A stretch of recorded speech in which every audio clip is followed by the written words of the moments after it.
Welcome to my YouTube channel.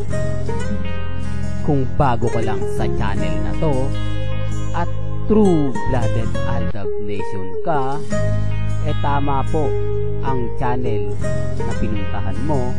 Kaya considering na po kitang bagong subscriber. At huwag mong kalimutan pindutin yung bell para lagi po kang updated sa bagong video na ilalabas ko. Salamat po sa iyong pag-click sa channel na to.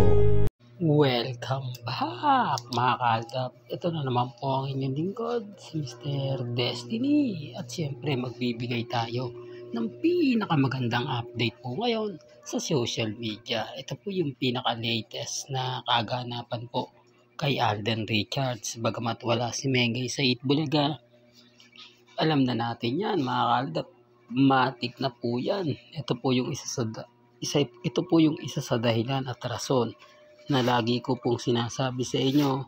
Kaya nga po mas marami ang mga taong bitter po sa channel ni Mr. Destiny dahil nga po sa mga sinasabi ko na hindi po nila gusto at talagang masasabi mong ayaw po nilang mapakinggan at syempre ayaw po nilang intindihin. Di po ba? Kaya nga sabi ko sa inyo, ako kampante lang po ako, relax lang. Di po ba? Ngayon nakakatuwa itong naganap nga po kay Alden Richards ang book lesson mga kaaldab. Kumbaga saan binasahan niya, di po ba, ang mga bata ng libro ni Nelson Canlas, di po ba? Kaya nga sabi ko sa inyo mga kaaldab, maging relax lang po kayo, maging updated lang po kayo. Andito po si Mr. Destiny, siya na po bahala ang magbigay sa inyo ng mga nangyayari ngayon, nagaganap sa Instagram, sa Twitter, at sa Facebook. Hindi na po kayo mamumblema pa kung ano yung gusto nyo pong malaman para po kay Richard Polkerson. Di po ba? Na andito na po yung channel ni Mr. Destiny para ipaliwanag po at para pag-usapan nga po natin ito mga bagay-bagay na panira nga po, di po ba, sa kanila. Kaya nga po itong reading lesson o books session ni Alden Richards para po sa mga bata ay talaga naman pong pumapabor. Alam niyo naman po na mainit ang issue sa mga bata, especially kay Alden Richards at kay Maine. Pero ito na po, hindi po ba? Issue na naman yan, Mr. Destiny. Marami na naman basher ang galit na galit sa'yo dahil sa mga sinasabi mo. Parang yung mga ina-update mo ay may punto para kina Baby Teo at Playmate. Well, hindi po ako namimilit. Sabi ko nga po sa inyo, napakaganda ng mga post ni Alden Richards ngayon. Hindi po ba sunod-sunod yung dala-dala niyang pambata sa Casino Plus. Tapos eto ngayon, po ba, ano to, nagkakataon lang po ba? O talagang kumakampi lang po talaga sa atin ang panahon? Umaayon nga po ba sa Aldab? At lalong pumapabor nga po sa relasyon nila Mengay at ni Alden Richards. Issue na naman yan. Alam nyo, ako lang daw po yung laging nagbibigay ng ganyan. Yung issue na wala naman po daw dapat magkaroon ng issue. Yung tipong ako yung pinagbibintangan at sa akin nga po raw nang gagaling ang mga issue. Di po ba? Pero bakit nga po ba may mga taong bitter?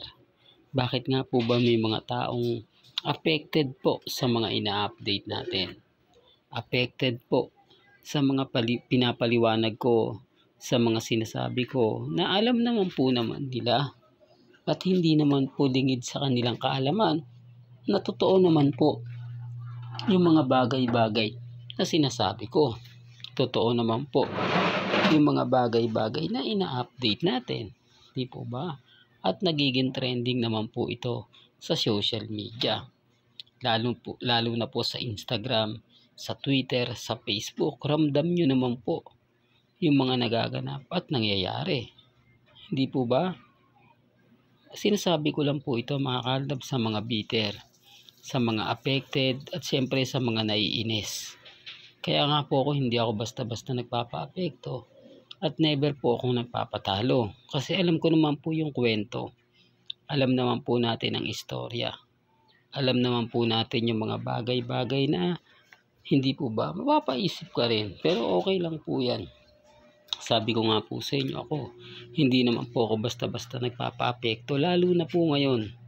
Di po ba na napakaraming bitter. Ulitin ko, gaya po kay Mengay. Hindi nila tanggap yung mga pinaliwanag ni Maine. Talagang halatang basher. Di po ba? Kasi hindi po talaga nila tinatanggap yung mga sinasabi na alam naman po natin na common sense na lang po. Di po ba na hindi naman po talaga literal na sinasadya yun ni Maine. At wala naman pong ibang gustong ipahiwatig doon si Maine Polkerson. Pero nandun na po yung point eh. Andun na yung point na kumbaga ibinabash na siya. Dinadown na siya. Marami nang nagre-react. Marami na nagko-komento. Yung iba nakikisawsaw naman po. Hindi naman po nila alam yung buong istorya. Siyempre maraming kalaban yan. Lalo na po yung Showtime. Papabor yung Showtime dun sa mga sinasabi against sa Itbulaga. Kanya-kanya ng opinion yan, kanya-kanya ng reaksyon na keso bakit ganito, bakit ganoon, hindi pa masuspindi kasi 2 ulit pang nagmura at hindi lang po talaga pagmumura na normal, talagang malutong, di po ba? Lalo na nga po galing po ito sa taong di po ba hindi daw nakakaintindi na isinisisi nga po kay Maine Polkerson dahil sinabi nga po ni Mengay na ako yung may kasalanan. Literal naman po na kumbaga binasya. Di po ba? Kaya nga sabi ko sa inyo, may mga tao talagang hahanapan ka ng maliit na butas. Hahanapan ka ng kumbaga yung masasaktan ka. Natatandaan nyo, di po ba si Mengay nag-post dati sa Twitter? Anong nangyari? Di po ba katakot-takot na pambabas ang inabot niya na sa tingin naman po niya ay wala naman siyang ginawang masama? Yan yung pinupunto natin. Yan yung sinasabi ko po sa inyo at pinapaliwanag. Kaya nga po inuunahan ko na po kayo pagdating kay Alden Richards. Normal lang po na mababasa ninyo, mapapanood ninyo, makikita ninyo sa social media yung mga sinasabi ko. Dito maglalabasan yung mga kritiko. Dito yung mga taong naglalabasang sobrang inggit kay Alden Richards. Hindi po ba tama po ako? Nakapwa na rin niya artista ang kumbaga naiinggit kay Alden kasi nasa kanya nga po talaga yung nasa kanya na po ang yung lahat.